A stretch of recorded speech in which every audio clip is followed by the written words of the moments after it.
Bueno, bienvenidos todos al tercer seminario sobre desarrollo territorial y regional, economía social y solidaria. En esta segunda sesión nos acompaña el doctor Darío Fabián Hernández González. Él nos presentará el tema economías de aglomeración y cooperativas. Antes de comenzar la presentación, voy a permitirme leer un breve resumen curricular del doctor. El doctor es autor y coautor de 17 libros, 36 artículos o capítulos, doctor en educación en área de economía por la Universidad La Salle de Costa Rica, maestría en desarrollo urbano y territorial por la Pontificia Universidad Católica de Chile, maestría en desarrollo económico por la Universidad Ca' Foscari de Venecia, el máster campus de Vizzapal Ilpes, esto en Italia, especialidad en planeación y proyectos de gestión urbana, diplomado en desarrollo local y regional, licenciado en economía de la Universidad Veracruzana. Él es investigador de tiempo completo de la Universidad Veracruzana desde 2004 hasta la fecha, miembro del Sistema Nacional de Investigadores, ha sido director general del Sistema Estatal de Planeación de Veracruz del 2019 a 2022, también asesor de la Secretaría de Hacienda del Estado de Chiapas del 2009 al 2012, director del Instituto de Investigaciones y Estudios Superiores Económicos y Sociales de la Universidad Veracruzana de 2016 a 2019 y en 2021 fue doctor honoris causa por el Consejo Académico Mundial del Colegio de la Defensa de México. Algunas actividades laborales que nos menciona en el currículum el doctor es, profesor titular y desarrollador del Plan de Estudios de Economía Social y Solidaria en nivel doctorado de Investigaciones Económicas y Sociales de la Universidad Veracruzana, curso de maestría de Finanzas Internacionales y curso de doctorado de Investigaciones Sociales en la Universidad de Jalapa, cursos de Emprendimiento Social y Microeconomía en la Facultad de Contaduría y Administración de la Universidad Veracruzana. Y bueno, un sinfín de experiencia que tiene el doctor, leímos una breve semblanza. Y bueno, vamos a iniciar, doctor. No sé si usted la dinámica sería, usted tiene la palabra, va a dar la presentación y terminando comenzaremos con la ronda de preguntas y respuestas. Igual yo invitaría a los asistentes, si tienen alguna pregunta, igual irla escribiendo en el chat y al finalizar le estaría dando lectura a estas preguntas para que el doctor nos pudiera contestar.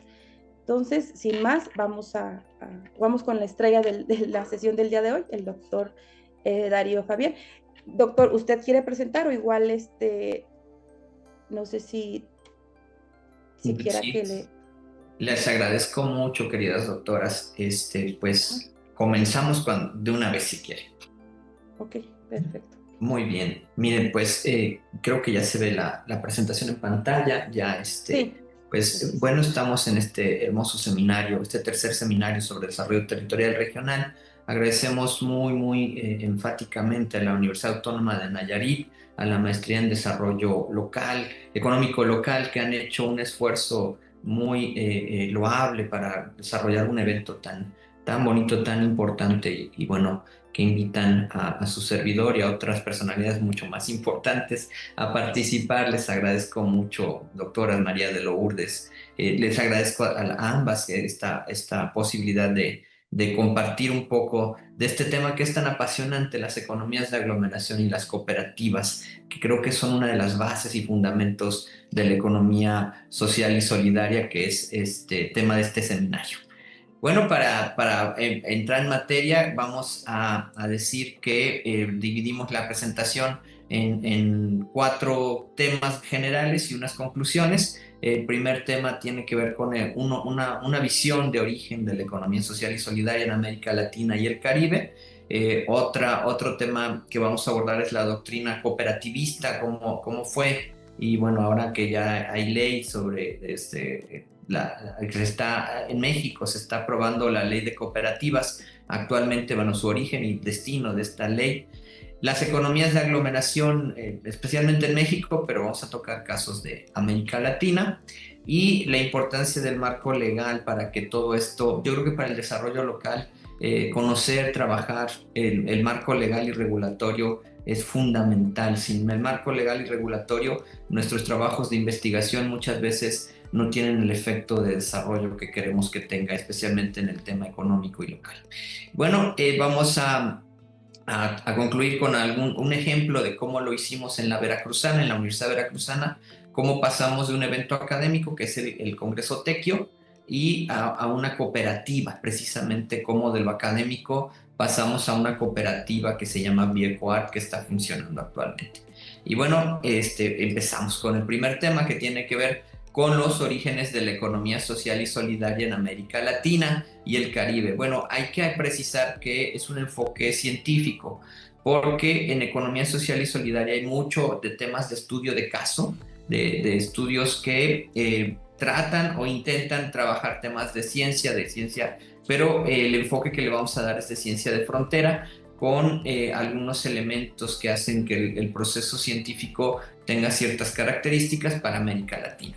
Y bueno, vamos a tomar de la Ley de Economía Social y Solidaria de México una definición legal. Esta es más que una definición científica, es una definición legal. Ciencia y conocimiento se engarzan, participan y se intercalan en esta visión que tenemos de economía social y solidaria. Y bueno, en México la economía social y solidaria es un conjunto de iniciativas locales. Así, el tema de la economía local y regional es fundamental para la economía social y solidaria. Legalmente e históricamente se origina para el bienestar socioeconómico. Es una forma de desarrollo, de producción y reproducción de la vida, y se establece de una manera cultural. Es una cultura de organización en un contexto global, es decir, no está aislada. El tema local siempre va hacia lo global y regresa a lo local. Esto le llamamos lo glocal, ¿verdad? De lo local a lo global y de lo global a lo local, o la contracción glocal, ¿no? Basadas en el trabajo colaborativo y la propiedad colectiva de bienes.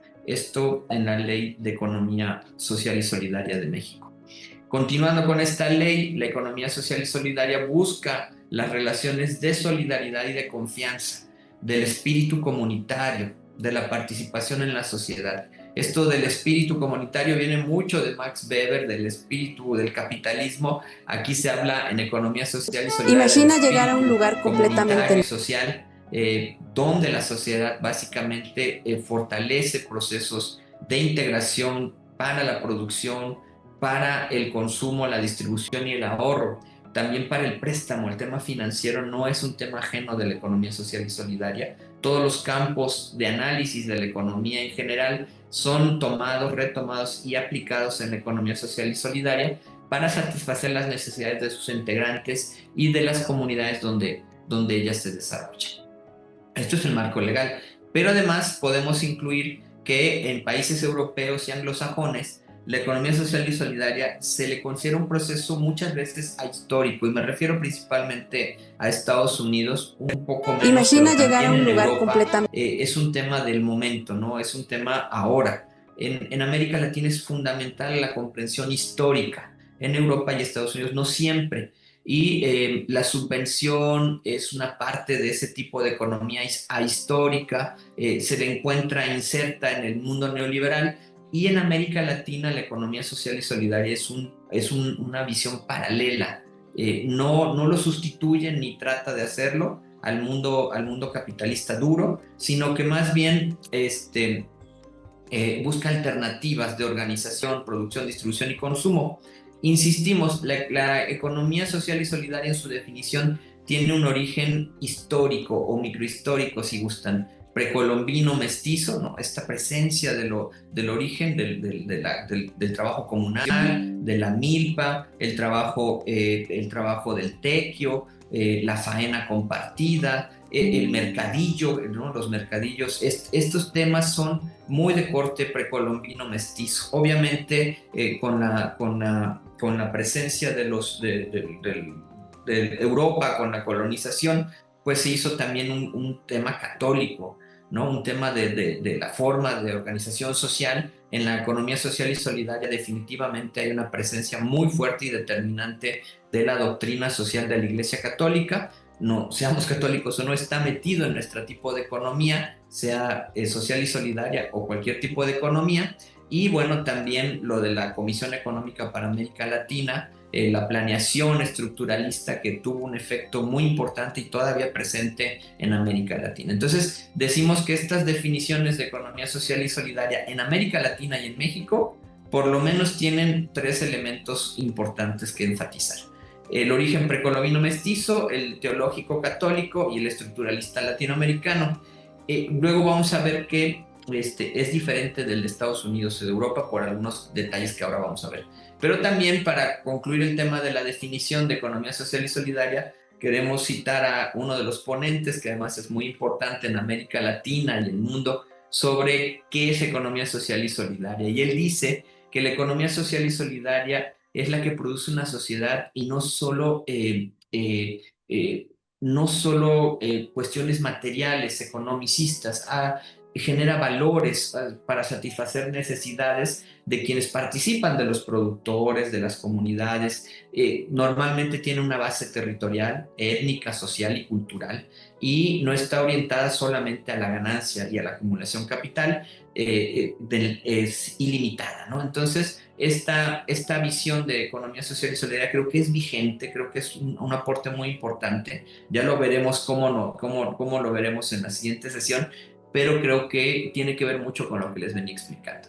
Profundizando en esta diferencia entre otras economías sociales y solidarias, lo que les queremos presentar es que no existe una sola economía social y solidaria, sino que existen muchas. Esta hipótesis se sostiene en que pues en América Latina y Europa hubo una gran influencia de los griegos. Aristóteles fue gran influyente de los católicos, de la corriente católica, del pensamiento pues del medioevo todavía en la época de los reinados en Europa, en la época feudalista, se tenía muy en cuenta la ideología aristotélica, y eso está presente en mucho de lo que actualmente se piensa, actúa. Muchas veces los modelos económicos del mercado no entendemos por qué en Estados Unidos o en Europa funcionan y en América Latina no funcionan. No hablo de economía social nada más, sino de toda la economía, y tiene que ver con esto que ven en pantalla. En América Latina y el Caribe tenemos una idea aristotélica de la economía. Acuérdense que los aristotélicos y las teologías cristianas están emparentados. Santo Tomás y San Agustín de la Iglesia Católica, los principales teólogos, se fundamentan epistémica y filosóficamente. Imagina llegar a un lugar. Aristóteles decía que la educación tenía que ser gratuita, que tenía que la pobreza no era un mal, sino que más bien pues hasta puede ser una bendición de Dios. Sin embargo, para Estados Unidos y para Europa, una gran presencia calvinista y luterana pensaban no lo mismo. O sea, Platón era el maestro de Aristóteles y Sócrates el maestro de los dos, ¿no? Pero Platón era maestro de Aristóteles. Y Platón tenía una diferencia importante y fundamental que hace que se dividan Aristóteles y Platón, que la educación debería de cobrarse.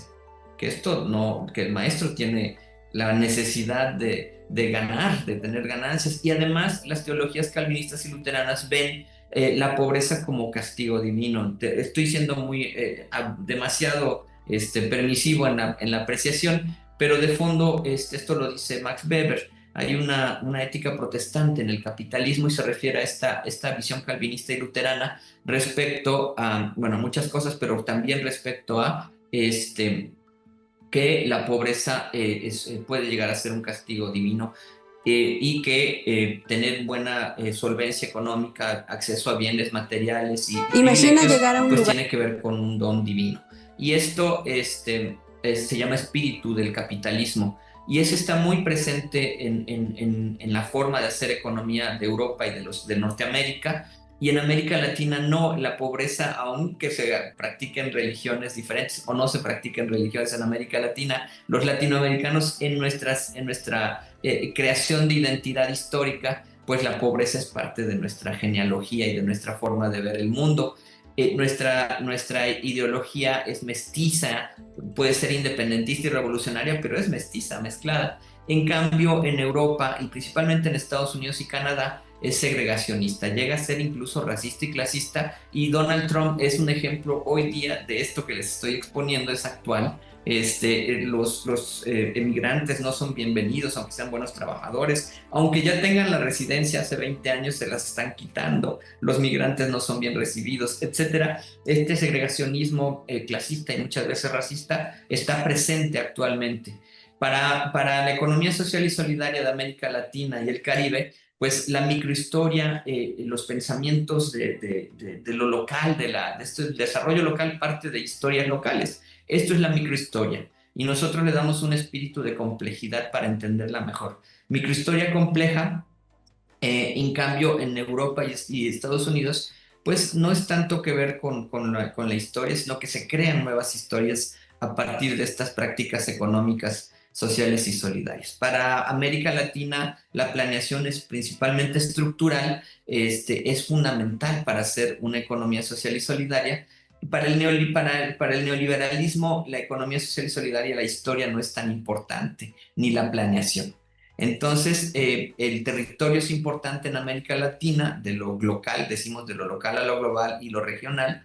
Y bueno, en Europa y Estados Unidos hay cierto énfasis en la desterritorialización. Lo vamos Imagina a ver en llegar a las un lugar economías de completamente aglomeración, pero nuevo, por ejemplo, con otra lengua, con otra comida, otras costumbres, otro Silicon clima, en Valley, que es otra una latitud, economía local, con que nada tiene más mucha que unas pocas. tecnología, es global totalmente y no está territorializada, aunque esté en Santa Mónica, California, en Estados Unidos, pues vienen de todo el mundo. En cambio, cuando vemos en Nayarit, en Veracruz, en la Ciudad de México, hay productores locales que por generaciones se han dedicado a un sector y a un producto, a alguna actividad económica.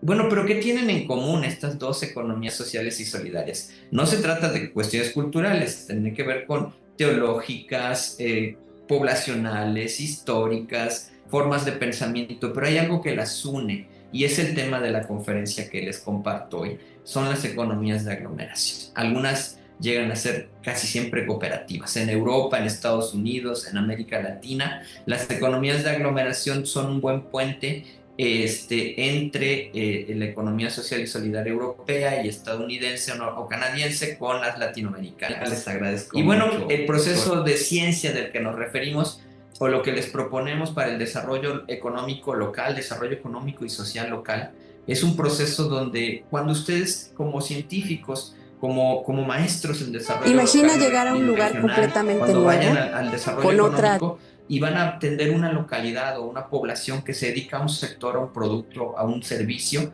hay que ver su historia, las familias, por cuántas generaciones. Eso le llamamos microhistoria compleja. Posteriormente hay que estudiar el territorio, ¿no? La complejidad del territorio, la forma de pensar que le llamamos espacio holístico, el de las ideas, el territorio complejo, pues de lo que se apropia, ¿no? Lo que es mío. El aguacate es de Michoacán, el chile jalapeño es de aquí, de esta ciudad de Jalapa, el tequila es de Guadalajara. Esas apropiaciones también son territoriales y son complejas. Y bueno, la región que se descubre, ¿no? Como un holograma que se descubre. Esto viene de Sergio Guasier. Creemos que fue mi director de tesis de maestría, por cierto, creemos que la región es holográfica en cuanto se descubren características ambientales, características hidrográficas, características de productividad, etcétera. Entonces, el segundo paso de este proceso científico que les proponemos para la economía social y solidaria tiene que ver con el territorio, que es un tema importante para este seminario y para su maestría.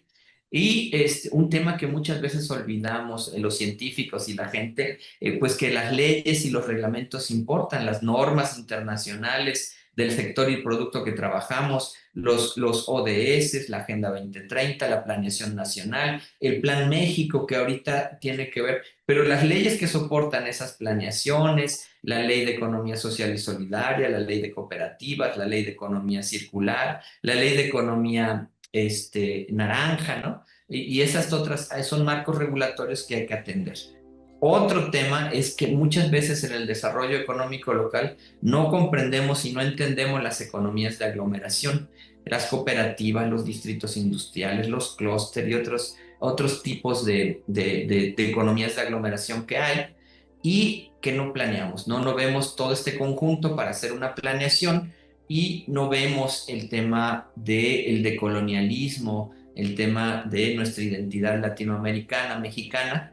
Y bueno, nosotros proponemos que este proceso de análisis científico, que es el que les enseñamos aquí en el doctorado de Investigaciones Económicas y Sociales de la UBA a los estudiantes doctorantes de Economía Social y Solidaria, pues cumplen en sus trabajos de investigación con un proceso que clasificamos de científico, de ciencia emergente, ¿no? Porque usa elementos no solo de la ciencia dura, usamos método experimental, recolección de datos, pero también usamos microhistoria, complejidad, transdisciplinariedad y otras materias emergentes. Si la economía social y solidaria latinoamericana es emergente, necesita no solo de la ciencia dura, sino también de la ciencia emergente.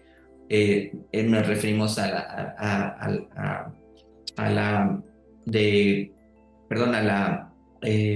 la complejidad, el pensamiento complejo de Edgar Morin, a la transdisciplinaridad de Basarab Nicolescu. Nos referimos también a la autopoiesis de Humberto Maturana y Francisco Varela, como elementos complementarios a la ciencia dura que pueden dar cabida al análisis de este ciclo de la economía social y solidaria. Microhistoria, territorio, marco legal, economías de aglomeración, planeación y una reflexión epistémica de lo que somos y de a dónde vamos, ¿no? No voy a abordar todos los 6 temas, voy a precisar una cosa que parecería importante. En la economía dura, en la economía tradicional, sí hay ciertos análisis históricos, ¿no? Por etapas, no es... puede ser desde la visión de Walt Whitman Rostow, ¿no?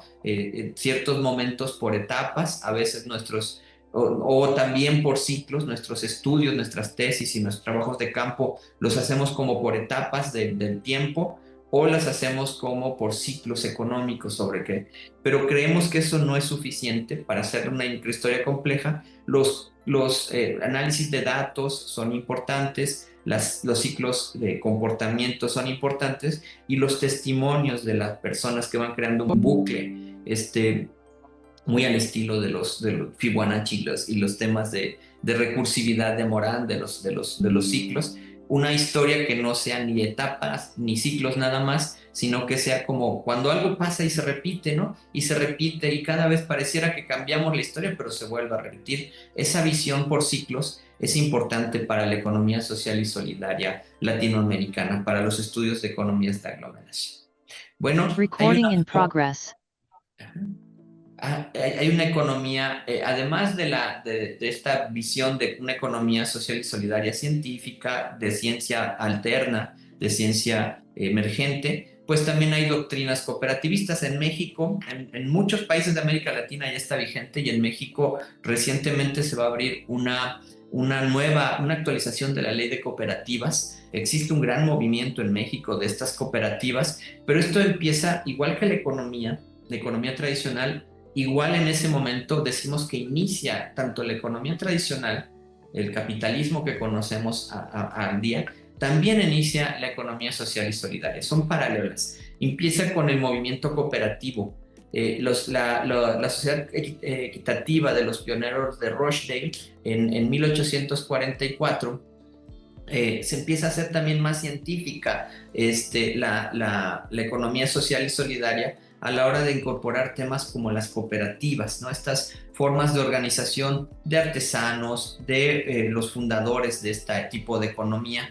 Esta sociedad cooperativa y equitativa de los pioneros de Rochdale se funda en 1844, ya tenía más de 50 años operando cuando se funda, pero se formaliza hasta 1844 y coincide con la revolución industrial, ¿no? Que empieza a haber sustitución de la mano de obra por la mecanización, la máquina volante y otras máquinas de vapor que empiezan a revolucionar la industria, y eso hace que los trabajadores empiecen a protegerse. Una de sus formas fueron las cooperativas. Otra es que el sistema financiero británico se incorpora a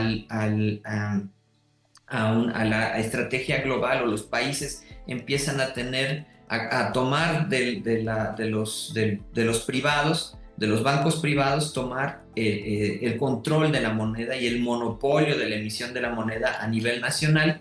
Hay revolución industrial, hay centralización de la moneda, y bueno, también la presencia del movimiento comunista y socialista en Europa, principalmente en Inglaterra, también es fuerte. Entonces tenemos tres elementos que hacen que las cooperativas emerjan como un elemento de organización, producción y distribución de economía alternativa a la economía que venía desarrollándose de manera más industrial. Y eso hace que haya una coincidencia entre las dos economías que empiezan a surgir, aunque no se le llamara economía social y solidaria, existen, ¿no? Estas dos economías. Sí, de hecho no me quería abrir, no te iban a hablar los chicos de y ahí empieza esta sociedad cooperativa y los cooperativistas empiezan a abastecerse en unidades, que es lo que seguimos proponiendo en la economía social y solidaria actual, ¿no? Las tiendas comunitarias, los lugares de autoabastecimiento, la soberanía alimentaria, la soberanía en todos los aspectos de autosuficiencia, de vestido, de medicamentos, de educación. Esos son origen de este tipo de economía. En la cooperativismo existe, bueno, y las economías de aglomeración van surgiendo también ahí porque muchos talleres artesanales se van agrupando y generan ideales que hoy día están vigentes. Los primeros cooperativistas decían que la participación democrática era un socio, un voto. Y eso actualmente se respeta y es un principio primario, es el primero de las cooperativas, ¿no? Todos tienen la misma voz y un voto. No hay un dueño de la empresa como tal en todo caso, no hay sí hay organizaciones que gobiernan, que administran, pero todos los participantes, todos los trabajadores tienen el mismo peso para tomar decisiones. ¿Sí? Con la orientación de un consejo, pero es un voto y un socio. Y segundo, que los excedentes se reparten de manera equitativa. Eso es un principio cooperativista global que aún en la actualidad sigue vigente. En México llega poco después, en 1872, no sé si ustedes sabían que en los años 70 de 1800, en México y en la cultura latinoamericana, el sombrero era casi parte de la identidad de las personas, ¿no? Un sombrero definía de qué clase social eras, a qué te dedicabas, y bueno, los caballeros eran los que trabajaban, ¿verdad? Y necesitaban sombreros, y esos venían de Europa y eran muy caros. Entonces, para abastecerse no solo de sombreros caros sino también de sombreros para toda la pleba, para la gente, empieza a ver estos sombreros y se hacen cooperativas, unas cooperativas de sombreros, y son artesanos que se organizan para proveer, abastecer y entregar estos sombreros tan necesarios para el trabajo, para la identidad humana, para la identidad social, y tienen ese papel. Desde 1844 empieza a haber cooperativas en México y decimos que desde ese momento empieza a haber economía social y solidaria en América Latina y México, y en Honduras fue antes, pero México en 1844. Y bueno, empieza a haber una suerte de estas economías de aglomeración, empieza a haber cosmogonía, cosmovisión, autosuficiencia, identidad, porque alguien tal vez ahora nos parece muy chistoso, tal vez parece hasta suntuoso o tal vez cuesta trabajo entenderlo, pero imaginen estar desnudo, es una indefensión social. No poseer un sombrero, por más humilde que sea o por más lujoso que sea, tenía que ver con que si no se tenía el sombrero, había un grado de desnudez identitaria y social. Y bueno, así el cooperativismo hubo en otras transiciones. Hubo la cooperativa de obreros ferroviarios que pues obedecían a tiendas de raya. Las cooperativas fueron una forma de defensa social contra las tiendas de raya y ellos lograban abastecerse. De esa manera, la cooperativa es una forma de defensa de los trabajadores para autoabastecerse de los insumos. Eso es hasta la actualidad. Y bueno, pues vamos a entrar al tema de la conferencia. Bueno, más importante, tal vez porque de las cooperativas también salen las aglomeraciones. Hay una suerte de que la aglomeración económica es una forma cooperativa, necesariamente cooperativa para el desarrollo económico local y territorial. Esto desde lo local. Y bueno, las economías de aglomeración, vamos a tratar de definirlas, pero imaginen, aquí hay un modelo de duopolio lineal, o también conocido el modelo de la playa. En este caso, imagínense que están en una hermosa playa de Veracruz. Los voy a traer acá a mi tierra yo. Estamos en una playa del puerto de Veracruz, está aquí a 100 kilómetros de donde estoy yo, que es muy cerca en realidad. En poco tiempo nos desplazamos, yo estoy en la zona montañosa, pero vamos a la playa de Veracruz y allá hay un heladero. No sé si recuerdan que en las playas realmente está la arena, está el agua, el mar en las olas, y están los rompeolas que hacen una suerte de espacio determinado, un territorio determinado. Véanlo como un territorio porque lo es. Es una playa, es un territorio determinado, hay un proveedor de helados. Imagínense que en esa playa, que normalmente mide casi 1 kilómetro, hay un heladero, y el heladero está muy cerca de uno de los rompeolas, al extremo derecho, como lo ven en pantalla, y ese vendedor acapara ese área de mercado. Hay 100, 200 personas en temporada alta. En las costas llega a haber mucho más que eso, 300, 400 personas por 3 o 4 por metro cuadrado, imagínense. Entonces, estas personas se acercan al heladero porque hace mucho calor y le compran, y él vende un gran negocio. Viendo esto, evidentemente aparece un segundo heladero. Estos dos heladeros abarcan cierto espacio territorial, hacen áreas de mercado, nichos de mercado, y si uno antes tenía 1 kilómetro de cobertura territorial, ahora tiene 500 metros. Es un supuesto hipotético, pero es prácticamente real. Y estos dos heladeros, que en Veracruz dicen güero, güera, güero, güero, güero, güera, te venden una nieve. Entonces, así están ahí, o abarcan esta área territorial, esta playa, y se dividen de tener uno el monopolio de 1 kilómetro, ahora tiene el duopolio de 500 metros. Y este espacio, ahora las personas que estaban muy hacia un extremo de la playa van hacia donde está más cerca el heladero. Claro, suponemos que venden los mismos sabores, la misma calidad, la misma pulcritud.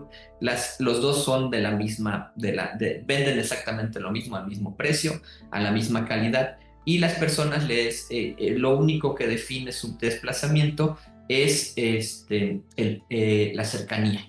Entonces empieza a hacer esto. Hay un juego que los heladeros cada día se establecen a fin de abarcar más área de mercado y quitarle al otro, y hasta se mueven durante la playa hasta que deciden, en algún momento, dice Howard Hotelling, deciden ponerse juntos. ¿Por qué juntos?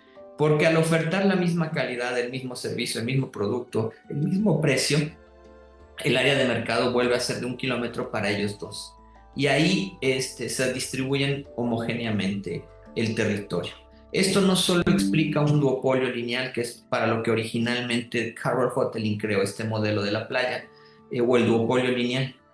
Este modelo nos sirve para entender cómo se aglomeran los negocios, los productores. Todas las ciudades de México, de América Latina, tienen un lugar para venta de refacciones de autos, y esas se aglomeran, se concentran.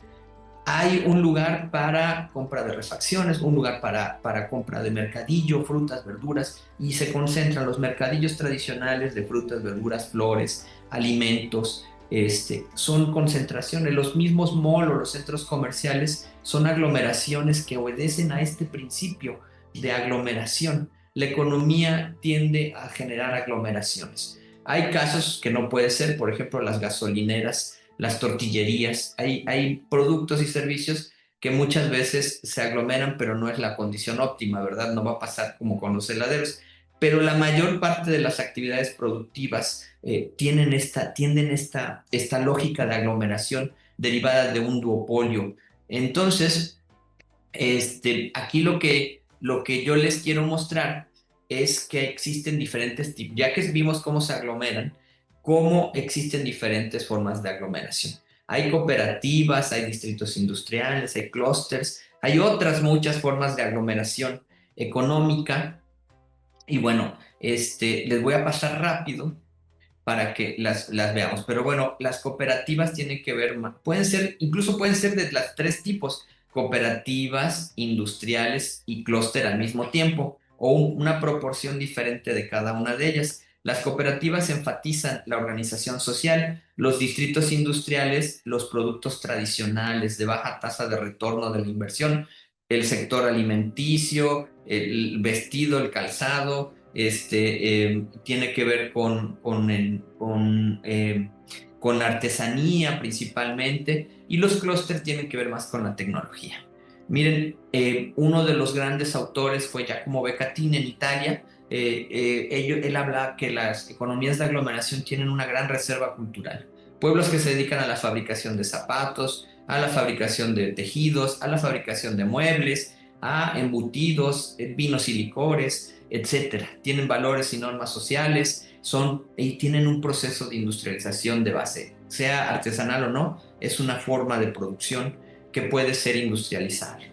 Él hablaba de que las economías de aglomeración tipo distrito industrial son como un sistema nervioso. Tocas a una de estas pequeñas y medianas empresas y las tocas a todas. Pero no solo son MIPYMES en una aglomeración, no solo son MIPYMES, sino que también hay instituciones como universidades, posgrados, institutos de investigación, gobiernos locales, municipales, regionales, estatales, federales, que les apoyan, y eso hace un conjunto. El sistema, todos se dedican a lo mismo. El conjunto, proveedores, clientes, instituciones bancarias, y todo el conjunto les aporta. Ahí hay un distrito industrial. Si no, no lo hay. Si solo son los mismos productores, no pueden existir, y tienen un proyecto en común, una proyectualidad estratégica. Eso buscan de conjunto. Hay otro que es el clúster, que tiene un énfasis a la competitividad. Decimos que el distrito industrial se enfatiza hacia la competencia, cooperación y competencia, mientras que el clúster se enfoca más que nada a la competencia, a ser el mejor, acaparar más ciencia y tecnología para obtener más ganancias. Ambos pueden ser cooperativas, pero tienen algunas diferencias. El distrito industrial enfatiza el factor territorial, el arraigo, la pertenencia, la tradición. Generaciones tras generaciones van haciendo ese sector, ese producto, ese servicio en el distrito industrial. En el clúster no, se puede crear de la nada. En el distrito industrial hay competencia, cooperación y competencia, y hay encadenamiento, solidaridad, etc. En el clúster hay más que nada competitividad. Y en el distrito industrial hay una visión de conjunto, hay un apego local, porque he vivido aquí toda mi vida y por tanto quiero mi sociedad, mi gobierno, mi sector y mi producto crezcan. Grupos cafetaleros, grupos que hacen algún producto agrícola, ganadero, tienen estas características de apego territorial, pero también los artesanos, los que hacen manufacturas de bajo nivel industrial, etcétera, los artesanos, ¿no? Entonces, el distrito industrial va a sectores tradicionales y el clúster más que nada a la tecnología. Ambos procesos son fundamentales. Aquí lo que queremos decir es que tienen aprendizaje colectivo. Hay transferencia de generación en generación del conocimiento. Hay información colectiva en las economías de aglomeración. Hay conocimiento de forma no solo vertical, de los padres a los hijos, de los abuelos a los nietos, sino que también hay nuevos diseños, nuevas marcas, nuevos productos, nuevas materias primas, que en las pequeñas pymes, acuérdense que las economías de aglomeración son principalmente de pequeñas y medianas empresas, de empresas familiares, que una diseña algo nuevo, un nuevo diseño, una nueva materia, un nuevo material, un nuevo insumo, y hace información colectiva de manera horizontal, no solo generacional. Siempre son pequeñas empresas concentradas geográficamente, especializadas en un sector, en un producto, en un servicio. Siempre son estas economías de aglomeración, se dividen por fases en la cadena de valor. Aquí, por ejemplo, cerca de donde estoy yo, trabajamos con un grupo productor de una economía de aglomeración que se llama Naulinco, que hacen zapato. Y bueno, cuando hacen zapato, pueden hacer todo el zapato una sola empresa o organizarse para que cada quien haga una fase productiva. Unos hacen el hormado, otro el alisado de la piel, otro el entintado, y de esa manera se van dividiendo por fases en la cadena de valor las empresas de la aglomeración económica, y por tanto pueden producir a grandes volúmenes. Producen a nivel mínimo una unidad, o producen a miles de unidades porque se organizan en las cadenas de valor. Hacen la producción de bienes finales porque eso hace que no desaparezcan, puedan sobrevivir estas pequeñas empresas, y participan instituciones locales que les van dando apoyo en regiones, en educación, en la banca, ¿no? El crédito. Esto en México todavía no está afianzado. Las economías de aglomeración, pocas son como en Querétaro la vitivinicultura, o como en Guadalajara, en Jalisco, el tema del tequila, ¿no? Por eso las empresas tienen confianza entre ellas. Tienen un desempeño organizativo, es decir, no solo el negocio los atrae, sino que tienen cooperativas, gremios, equipos deportivos, tienen actividades extraordinarias, extras, en las que cooperan, tienen flexibilidad laboral, es decir, en una economía de aglomeración, a ti te despiden de una pequeña empresa y te vas a otra, llevas conocimiento, llevas prestigio, llevas algunas ideas de un taller y las transfieres a otro, y eso se ve bien y se adaptan al entorno global. Esta flexibilidad laboral y productiva es muy importante para las economías de aglomeración. Tienen relaciones externas comunes entre competidores y proveedores, es decir, esta economía de aglomeración, imaginen un pueblo como el que les contaba de Zapateros de Nablinco, no es lo mismo que cada empresita le compre a un proveedor pegamento, tintas o pieles, que si le compra todo el pueblo. Los costos unitarios bajan y por tanto pueden vender a menor precio y ser más competitivos, vender a más clientes, etcétera. Estas relaciones comunes de una economía de aglomeración son fundamentales. Yo creo que para el desarrollo local, cumplir con estas características de las economías de aglomeración debe ser muy estratégico para ustedes. Hay encadenamientos hacia adelante, hacia atrás, no solo con los proveedores y los clientes, sino con las instituciones de crédito, con los transportistas, etcétera. Se organizan estas economías de aglomeración para mover sus productos. Realizan algo que en México no realizamos: las patentes, las denominaciones de origen, el Made in, ¿no? Hay diseños. Hace poco en Oaxaca, Adidas había copiado un diseño de huaraches, demandaron y todo, no había patente, no había denominación, pero se pudo recuperar y tuvo que pedir una dispensa, Adidas, una indemnización por el uso de su diseño. Y bueno, además estos pueblitos que son economías de aglomeración, a veces son colonias. En Guadalajara, Jalisco, existe la de los Equipales. Dentro de la ciudad existe una colonia donde hacen muebles de madera de rosa, de palo de rosa, que se usan en todo el mundo, en los hoteles de muchos lugares del mundo, en las cadenas estas, y en una colonia de una ciudad hacen estos muebles. En otra, por ejemplo, en Cuernavaca, en Morelos, existe la 3 de Mayo, que hacen alfarería. En varios lados, ¿no? Existen estas colonias que tienen una función, y ellos dialogan, estas economías de aglomeración dialogan y pueden llegar a ser muy importantes para el desarrollo local, ¿no? Y producir y generar empleo, bienestar para las familias. Dicho muy rápido, esas economías, para hacer un desarrollo local, hay que cumplir con esas 13 características de una economía de aglomeración.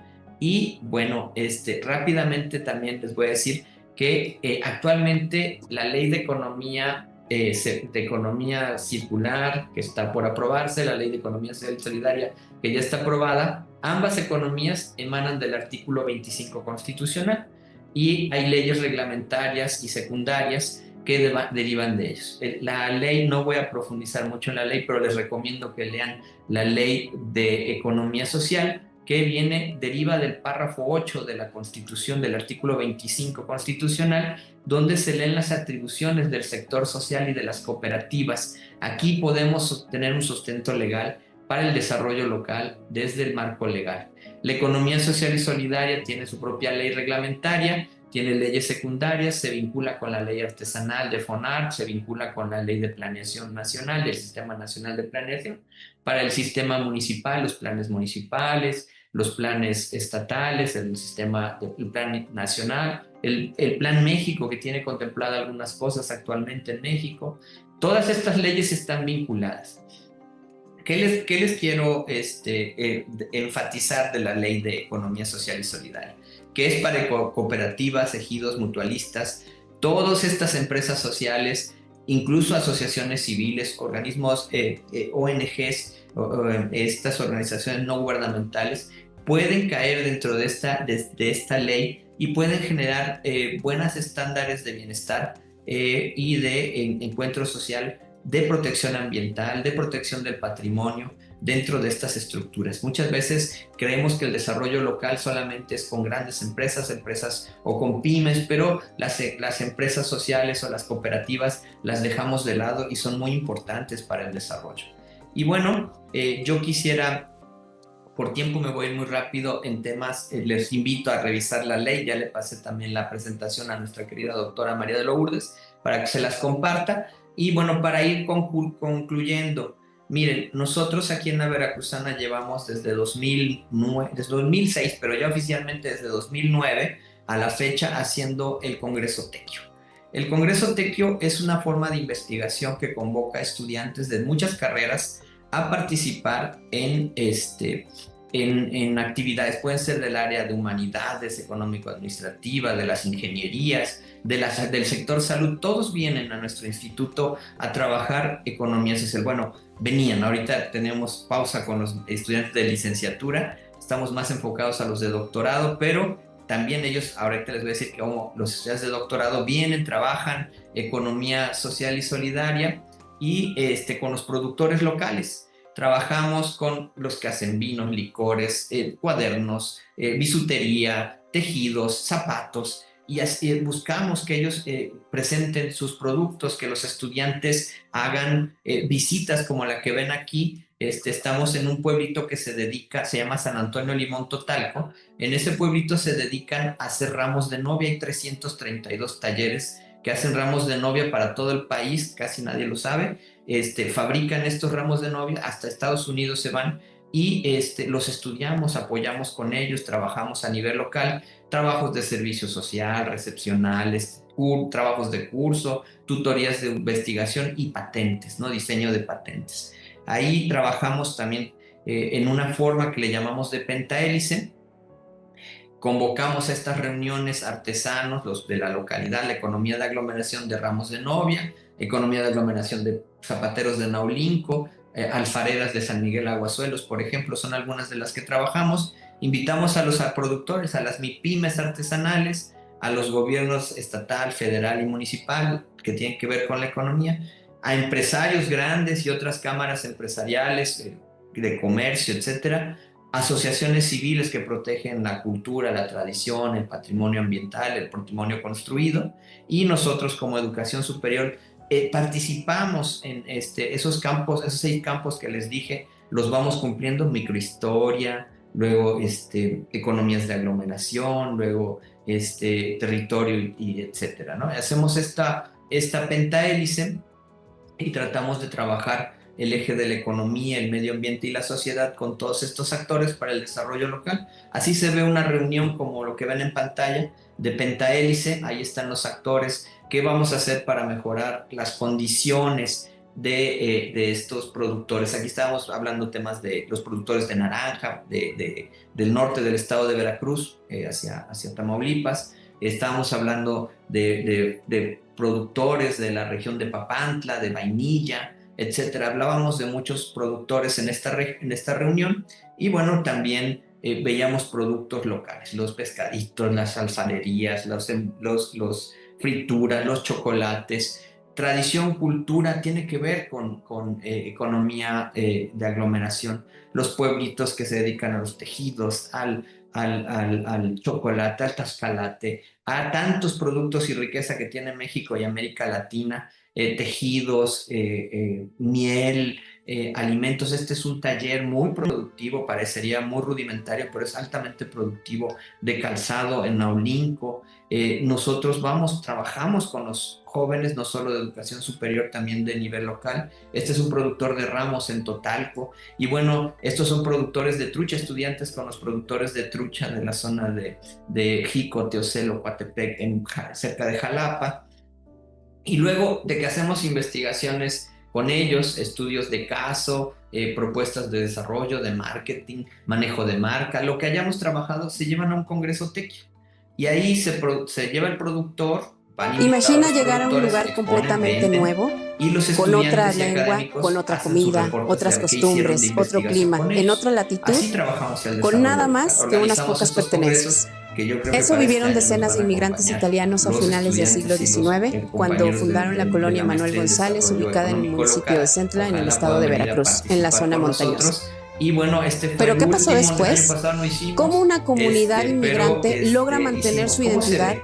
En y al los mismo lagos de tiempo aquí de integrarse Jalapa, y la desarrollar capital su del estado de economía? Veracruz, nos La apropiamos de investigación todos los busca lagos y rescatar la mostramos los importancia de las productos. Miren, particularidades este fue la socioterritoriales de un última, nos espacio apropiamos donde de la todos los mezcla de lagos. Hay etnias, tradiciones 300 y saberes productores genera aquí una red y económica simultáneamente única, se dan que va conferencias. más Estos son allá de los lo estudiantes de geográfico, doctorado englobado en que un están con concepto los innovador, el productores y aquí interdistrito. están Por otra trabajando, parte, exponiendo sus temas existe de un investigación, sus avances de tesis, sus avances de trabajo de economía social y solidaria, hablan de las aglomeraciones con las que trabajaron, invitan a los productores y de esa manera vamos teniendo diálogos muy abiertos. Desescolarizamos el aula, la sacamos, hacemos del mapa curricular al territorio de aprendizaje, diría Carlos Calvo, y vamos, ahí está una generación quinta del doctorado en investigaciones económicas y sociales, y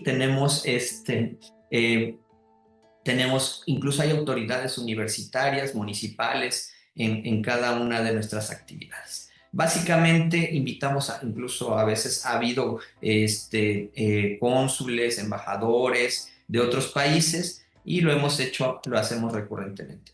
Esta es una clase, una sesión de materia, estamos hablando, pero ahí está un representante del gobierno municipal, hay artesanos, hay estudiantes, hay académicos y estas aulas abiertas son muy importantes para poder organizarnos y producir, para llegar a acuerdos, para poder llegar a hacer los eventos que nosotros proponemos. El Instituto de Investigaciones en Estudios Superiores Económicos y Sociales, el IESES, tiene este tipo de reuniones, tiene presencia en otros eventos, en la Feria del Libro, tenemos a nuestra presencia del Tequio, en la feria de las ferias del libro, en otros eventos que nosotros vamos a las comunidades, trabajamos a nivel de piso con los artesanos del barro, con los artesanos de los ramos, de los zapatos, de los embutidos, de los licores, del café, y tenemos estos eventos recurrentes y masivos que permiten ir considerándonos y incorporándonos a la sociedad. La cultura, la tradición, los pueblos originarios, las danzas originarias. Esos son un pueblo originario de la vainilla, de allá de Papantla, que también tienen su propia moneda. Ahorita estamos haciendo una tesis sobre el tuning, sobre esta moneda social y solidaria, de esta aglomeración de productores de vainilla en el norte del país, del estado de Veracruz y del país. Y bueno, hacemos reconocimientos, encuentros, música, danza. Eso es importante para nosotros, este tipo de organización. Y para concluir, finalmente, de ese tipo de eventos y de estos trabajos estudiantiles de licenciatura, maestría y doctorado, hemos organizado cooperativas como Viejoar. Inicialmente queríamos hacer cooperativas solo de productores de zapato o solo de una economía de aglomeración de ramos de novia, pero lo que nos resultó mejor es de tener de varios productos. Los capacitamos, generan la cooperativa, pasamos del Tequio a la cooperativa Viejoar, que tiene análisis administrativo, contable, costos, tiene su propia oficina y su área de ventas, tiene sesiones de muestras. Esto fue una venta que hicimos al extranjero, un contenedor consolidado con varios productos de la economía local y regional que se estaban vendiendo en Estados Unidos, pero durante la pandemia se nos cayó y no hemos recuperado la presencia global. Queremos recuperar, aunque esté Estados Unidos ahorita tan cerrado, buscamos otros mercados.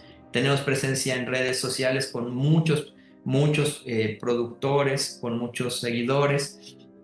Y bueno, básicamente es lo que yo les quería compartir, que las economías de aglomeración, las cooperativas, la organización social y de base son posibles, son reales y se puede trabajar con ellos. Que los invitamos acá a Veracruz, a la Veracruzana, a la Universidad Veracruzana, al Instituto de Investigaciones Económicas y Sociales, a una estancia, a venir a uno de los tequios. Ojalá se animen a venir acá con nosotros a alguno de estos eventos, a una estancia, a un intercambio y podamos convivir y conozcan nuestro trabajo. Le agradezco mucho, doctora María de Lourdes, a la Universidad de Nayarit, toda esta oportunidad de poder compartir con ustedes, a la doctora Elizabeth también, que ha sido muy generosa en presentarme y establecer este diálogo. Y bueno, estoy a sus órdenes para lo que ustedes quieran que comentemos. Muchas gracias.